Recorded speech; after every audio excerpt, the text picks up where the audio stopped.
there guys, Alex here bringing you part 6 of What If Deku Was Recovery Girl's grandson. So before I continue, I want to apologize for the lack of this video getting any other parts, unlike the other series. It's just that, I'll be real honest with you, this was just for the shits and giggles, to be real honest with you. So, it wasn't really putting too much thought into it, just dumbass prompts that we thought were cool and all, and suddenly I just forgot about it. I'll be real honest. I don't know why some of you like this, and I'll be real honest with you, I doubt it's gonna get a review. So yeah. In any case, I do hope you enjoy the effort for this video. I am trying my best to at least try my best and get you out content, you guys. I'm sorry, I've been gone so much, works, and I've currently gotten my setup a little bit more, I guess, more common now, and just not just using my phone. Well, actually, I'm still using my phone, but I'm using it as a makeshift computer. Let's begin. Where we last left off, Izuku in Class 1A did the Quirk Apprehension Test, with Izuku scoring as one of the highest of his class, and Izuku being confronted by Ojiro in regard to his real identity as Izuku Shujinshi. Izuku still denying his claims as he walked home with Katsuki and Himiko. The following day, Izuku, Katsuki, and Himiko went to school together, but there was an uneasy feeling with Izuku not telling Ojiro the truth behind his disappearance. The guilt was building up, but Himiko trying to ease Izuku's doubts, and she would start to be more clingy than usual and act lovey-dovey with Izuku, while Katsuki looked in annoyance. They headed towards class, and with Himiko acting the way she did, it made some of the girls in Class 1A being a bit jealous of their relationship. The atmosphere changed when Izuku was being glanced at by Todoroki and Ojiro, but Himiko glared back at them with a killer intent, which made them to back off and went back to what they were doing. After the first few periods of class, everyone is wondering who the next teacher will be for period in hearing class. Their questions were answered when All Might, barging through the room in his Silver Age costume, shouted out, All Might saying, I am here, barging in like a normal person! With Class 1A visibly happy and ecstatic that the number one hero, All Might, would be their teacher, and commenting on his Silver Age costume, while Izuku tried to act like he was impressed, but he just facepalmed. He still admired All Might and his effort to get along with the class, but Izuku thought that he could have thought something else. All Might would say, Alright class, I'll be your teacher for heroing class, and today's lesson will be, as he's showing a sign, battle training. The class was excited. All Might would say, I like your enthusiasm, but before that you must look the part, as All Might, pressing a button making suitcases come out of the walls, would say, These are your hero costumes, and they have been made with your specifications, so put them on and meet me in ground beta, then I'll explain the exercise. Everyone got excited and went to change into their hero costume, and in the lockers, eventually all of Class 1A gathered around ground beta, Izuku coming out with his hero outfit that looked more like a doctor's getup or decked out with various tools and with a katana in its sheath, while Himiko wore something akin to street clothes with some light gear and some light equipment to store vials of blood at a cool temperature, with a similar color scheme to Izuku's, with Himiko grabbing onto Izuku, with Mineta and Kaminari envious by the second. All Might saying, Well, they say the clothes make the pros, and you are proof of it. In any case, the exercise we're doing today is quite simple, explaining the hero versus villain mock battle, and saying, So you'll be divided into groups, everyone grab a number. The student drew their lots, and the matchups were made. So Team A, Mineta and Uraka, versus Team D, Bakugo and Ida. Team I, Tokoyami and Momo, versus Team G, Kaminari and Jiro. Team H, Shoji and Tsuyu, versus Team J, Kirishima and Shiro. Team C, Ojiro and Izuku, versus Team B, Todoroki and Himiko.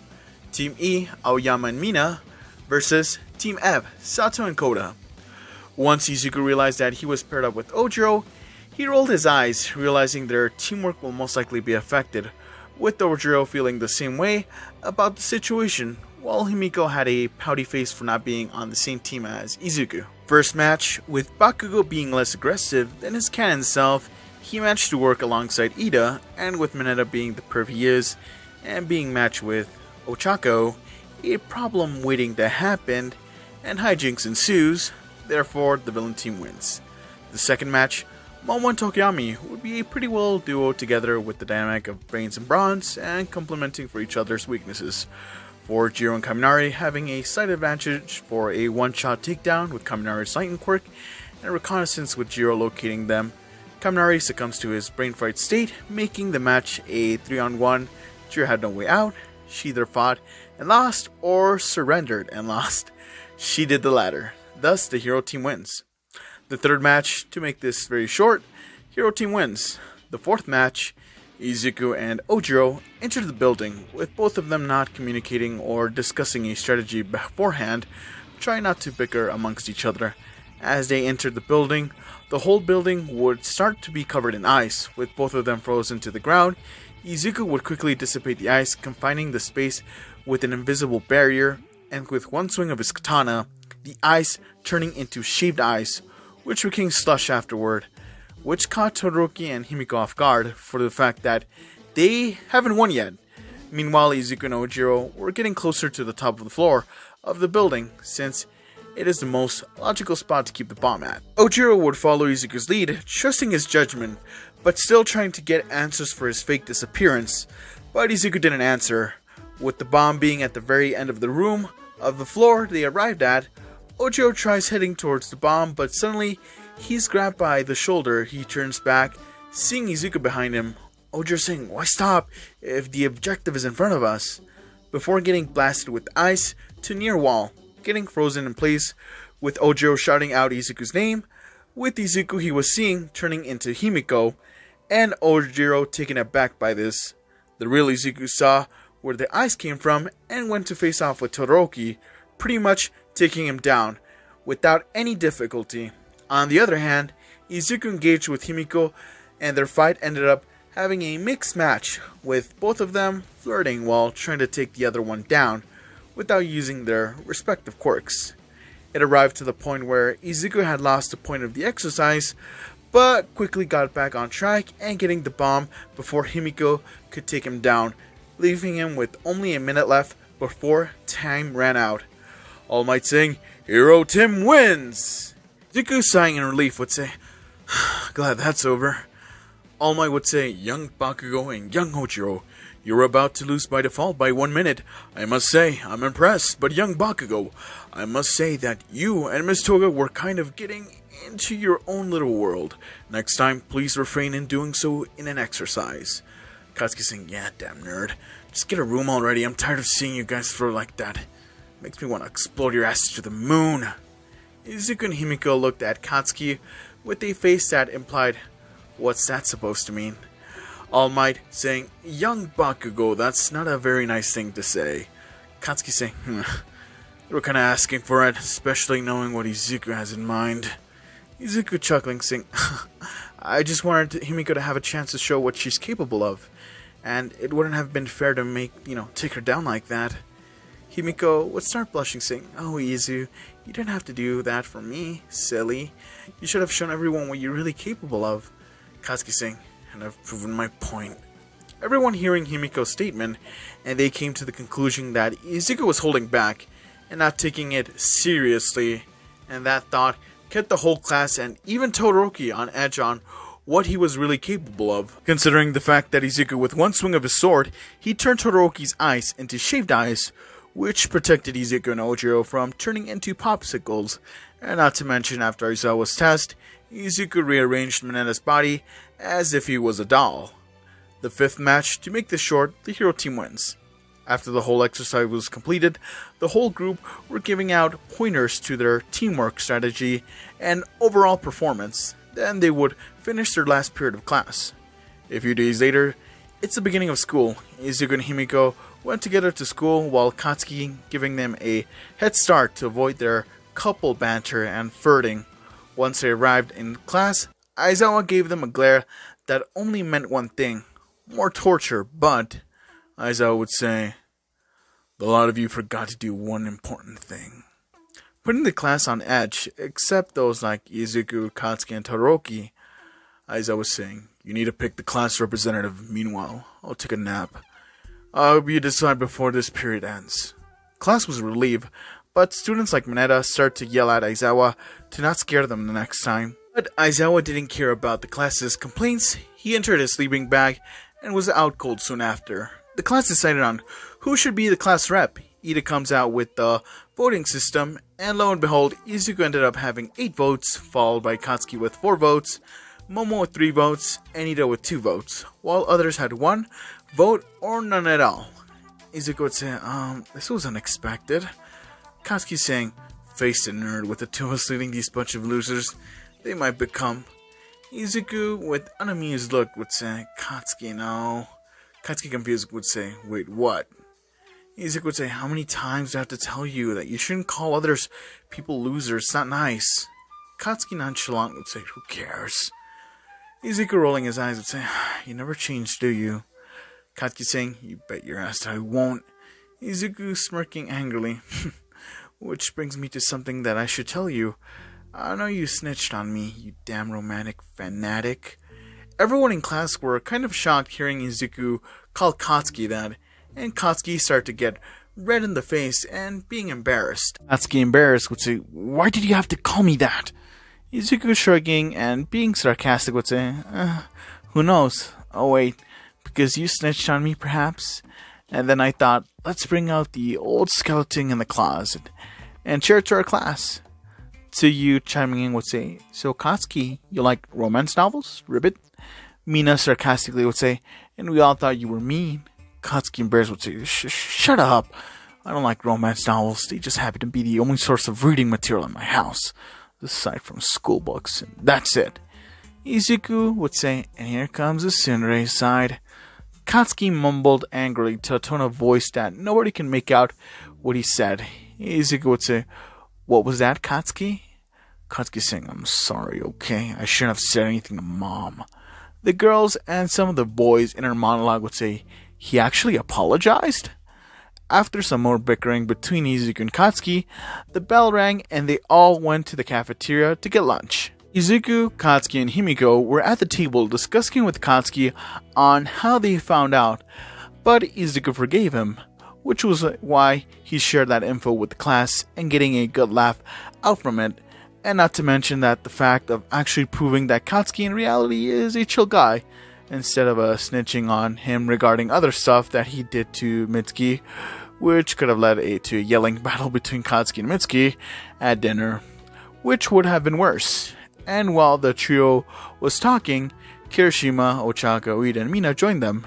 Kirishima would say, "Katsuki, reading a romance novel makes you manly, because you strive to improve for a potential love interest." Katsuki saying, "Just drop it." Ochako started to talk with Toga. Mina would say, "So, Izuku, tell me, are you and Katsuki twins?"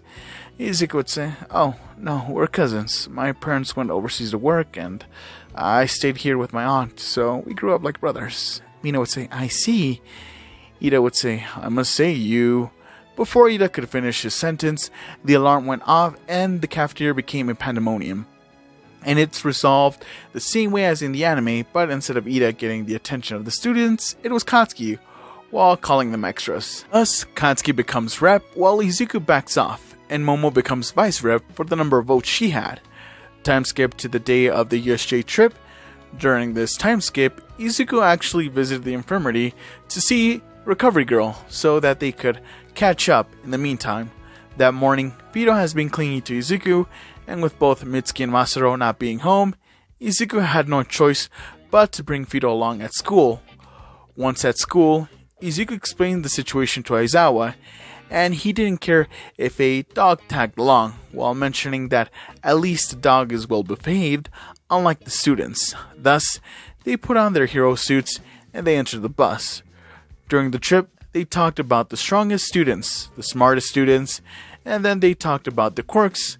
And when it comes to Izuku's turn, Ojiro was listening intently to the conversation. Tsuyu saying, "So Izuku, what is your quirk?" Izuku, scratching the back of his head, would say, "To be honest, the doctors couldn't find a name for it, so I call it Scramble. It allows me to make a transparent field, and as long as I'm in this field of mine, I'm basically a god." Mina, surprised, would say, "What the? Are you serious?" Izuku saying, "Yeah, as long as I'm in my field, I can slice and dice people, yet they're alive. And other than that, I can switch places with people that are in my field." Mina, shocked, would say, "What? There has to be a catch. Scratch that. There must be at least some consequence, right?" Kaminari would say, "Yeah, dude, I have an electric quirk, but if I use it too much or a high voltage, my brain goes zap." Jiro, chuckling, would say, "Yeah, just like during All Might's lesson. It was funny as hell." Mina would say, "So what is your limit, Izuku?" Izuku, thinking, saying, "Don't get me wrong, I do feel exhausted after a certain amount of time, but I never actually reached the breaking point yet, so I'm guessing I'll just exhaust my body. Like I said, I'm not 100% sure." Ochako, getting a bit closer to Izuku, would say, "Whoa, your quirk is amazing. I wish that I had a quirk like that." Himiko would say, "Hey, you step away from my boyfriend." Afterwards, some shenanigans happened. Meanwhile, Ojiro couldn't help but listen in, finding some sort of hint that it's actually his childhood friend, for last time he asked, Ojiro was more confused than anything. And during the remaining of the ride, they asked about Izuku's dog, which Izuku introduced as Rex, due to Katsuki making that statement in class. And Class 1A found out that it was very playful. They arrived at the USJ. Aizawa and Class 1A exited the bus, and Hero 13 greeted them, which Ochako was fangirling about, which annoyed Himiko that was right next to her. Hero 13 explained most of the stuff as in the anime, but during her explanation, Fido was feeling uneasy and he barked and pulled on Izuku's trench coat towards the exit, trying to warn the dangers waiting for them. But nobody understood Fido. Aizawa would say, "Izuku Bakugo, I thought your dog was well behaved. Why is it barking?" Izuku would say, "I don't know, sir. This is the first time he's acting out like this." Aizawa would say, "Fine, try to calm him down or he'll be staying outside." Izuku nodded, and he tried to calm down Fido, but suddenly the lights went out and Fido started to whimper and putting its tail between its legs. Aizawa's inner monologue, realizing what was happening. "I guess the dog could tell something is up, but the question is what?" Noticing some purple smoke forming in the middle of the USJ, would say, "Oh great, it seems that I found out the answer to my question."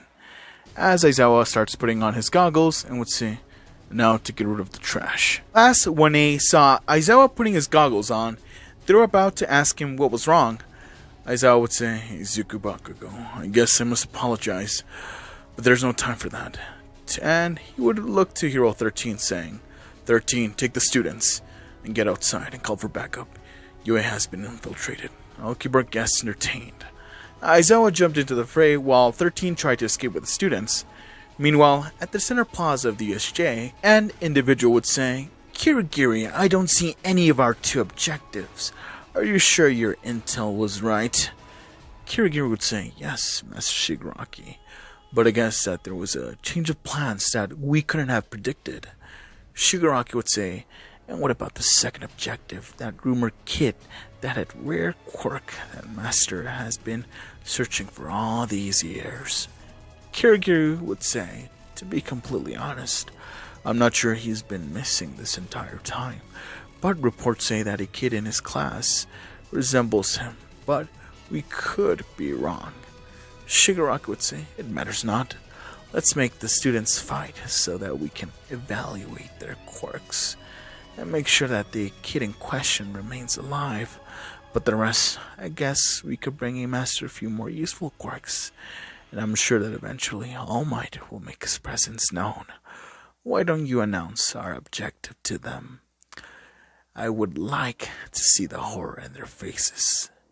Kirigiri nodded and did what he was told, and appeared in front of the students, blocking their way to the exit. Kirigiri would say, "Sorry for intruding in this haven of justice, especially without introducing ourselves. We are the League of Villains, and we are searching for this child," showing a missing poster. "Has anyone seen or heard of him?" Most of the class didn't know who the kid in the missing poster was, but those that did had a poker face. Kirigi would say, so there's nobody here that knows his whereabouts. Oh well, I guess we might as well torture you until All Might arrives, so that he can make his last stand as a hero. And to be continued. I hope you guys enjoyed this part. I'm very sorry.